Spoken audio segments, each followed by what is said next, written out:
모세 오경 가운데 창세기, 출애굽기, 레위기, 민수기 네 번째 책에 해당하는 이 민수기는 이스라엘 백성이 출애굽하는 과정에서 광야에서 보낸 그 거의 40년의 기간 동안에 일어난 사건들을 다 기록하고 있는 책입니다. 그래서 우리가 출애굽기부터 레위기를 이해하는 데 있어 도움이 되는 그 많은 자료들은 결국 이 민수기의 배경이 되기도 하죠. 자, 이 책에서 가장 중요한 키워드 하나가 있습니다. 그게 뭐냐? 바로 인구조사입니다. 자, 이 민수기에는 인구조사가 두 차례가 등장을 해요. 이 두 번의 인구조사는 민수기에 있어서 빼놓을 수 없는 굉장히 중요한 이 내용을 담고 있습니다. 그러다 보니까 오늘 이 민수기의 책 이름 자체가 백성민, 셈수잖아요. 백성을 센다. 결국 이 민수기라는 이름 자체는 이 인구조사를 토대로 한 그 제목이다라고 볼 수 있는 거죠.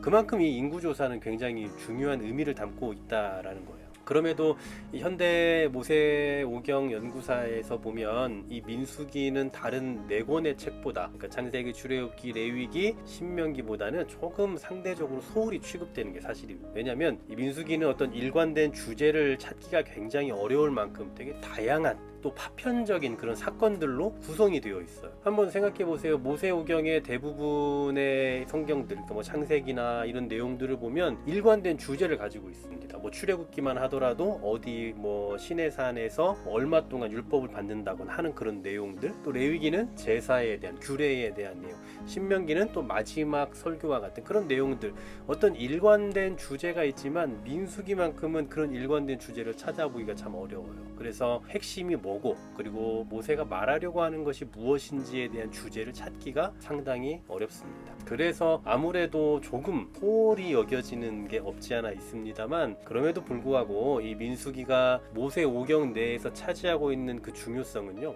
죄를 지은 1세대, 자 1세대에서 출발을 합니다. 그리고 2세대로 전이를 해요. 그러니까 1세대로 출발해서 2세대로 주인공이 바뀌어가는 그 모든 과정들, 일종의 우리가 터닝 포인트라고 할 수 있죠. 그러니까 출애굽기부터 레위기까지 해서는요, 9세대, 즉 이 1세대들에 대해서 주어진 약속과 율법의 말씀이었다면, 신명기는, 맨 마지막에 있는 신명기는 어떻습니까? 그냥 100% 2세대들, 이 2세대들에 대한 말씀이거든요. 근데 이 1세대에서 2세대로 넘어가는 그 전반적인 모든 과정들을 담고 있는 게 바로 민수기다라는, 그런 이 민수기가 빠지면 이야기가 됩니까, 안 됩니까? 안 되겠죠. 1세대에서 어느 순간 갑자기 2세대로 넘어갈 수가 없잖아요. 그 모든 전 과정을 다뤄주고 있는 게 바로 민수기다라는 겁니다.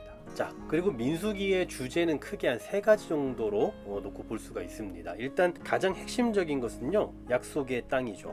이 약속의 땅에 들어갈 준비, 이게 첫 번째 내용입니다. 그 다음에 두 번째로는 이제 실질적인 여행이죠. 그리고 마지막 세 번째로는 새로운 준비, 약속의 땅을, 그 분깃을 얻기 위한 준비라는 것. 이 세 가지 내용으로 구성이 되어 있다고 보시면 됩니다. 약속의 땅으로 들어갈 수 있는 준비, 그리고 실질적인 여행, 그리고 이제 도착해서 새로운 이 분깃을 얻기 위한 준비 과정.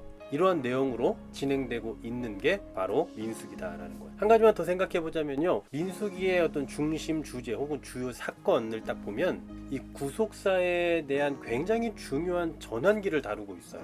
이게 무슨 얘기냐면요, 민수기에서 다루고 있는 그 상반부의 내용은 죄와 심판에 대한 메시지입니다.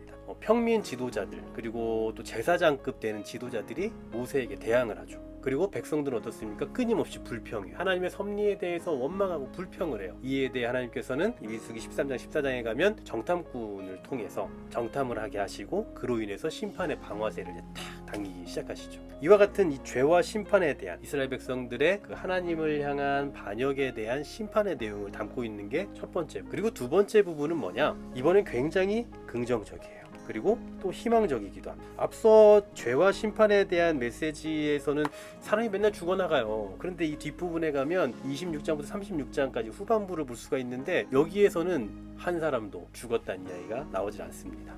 군사적인 어떤 행동들은 성공적으로 또 이루어지고요. 또 잠재적인 그 위험 요소들이 많이 있었지만 그런 것도 하나하나 다 제거되면서 해결이 되어져. 물론 아직도 여러 가지 위험을 도사리고 있죠. 또 그 극복해 나아가야 되겠지만, 그러나 어쨌든 굉장히 희망적인 메시지로 끝나고 있다라는 것. 자, 처음에는 죄와 어두움으로 시작하더니 갈수록 희망찬 기대로 끝나는 과정. 그것이 바로 민수기의 커다란 틀이다라는 거. 결국 이 민수기는 굉장히 구속사적인 내용을 담고 있다고 볼 수 있죠. 아니 그런 과정, 어떤 그런 뼈대를 지니고 있다라고 봐도 무방할 것 같아요. 죄로 시작되고 그리고 심판으로 시작되어지는 그 과정들 속에서 하나님의 은혜를 경험하게 되고 그리고 궁극적으로는 회복을 이루어가고 또 다른 분깃을 받게 되는 그 전반적인 과정을 밟게 되는 그 은혜 가운데 거하게 된다라는. 그래서 민수기는 어떻게 보면 계속 옮겨 다니는 모습만 나오는 것 같거든요. 뭐 어디 땅에서 어디로 옮기고 계속 이런 장면들이 나오지만 그 과정 속에서 우리가 확신할 수 있는 건 뭡니까? 하나님의 섭리라는 거죠. 이스라엘 백성들이 불평해서 옮기게 되고 또 불편해서 옮겨지게 되고 그런 이스라엘 백성들의 어떤 상황에 따라서 움직이는 것 같지만 사실 이 모든 것을 주관하시는 분은 누구라고요? 바로 하나님이셨다라는 사실입니다. 그리고 이 섭리의 가운데 등장하고 있는 그 거대한 사건 두 가지 뼈대, 바로 인구조사. 첫 번째 인구조사, 두 번째 인구조사. 이 인구조사를 통해서 하나님의 섭리의 방식이 어떻게 시작되어 또 어떠한 결과를 낳게 되었는가, 어떤 변화가 있었나, 이런 것들을 보여주고 있는 게 바로 민수기입니다.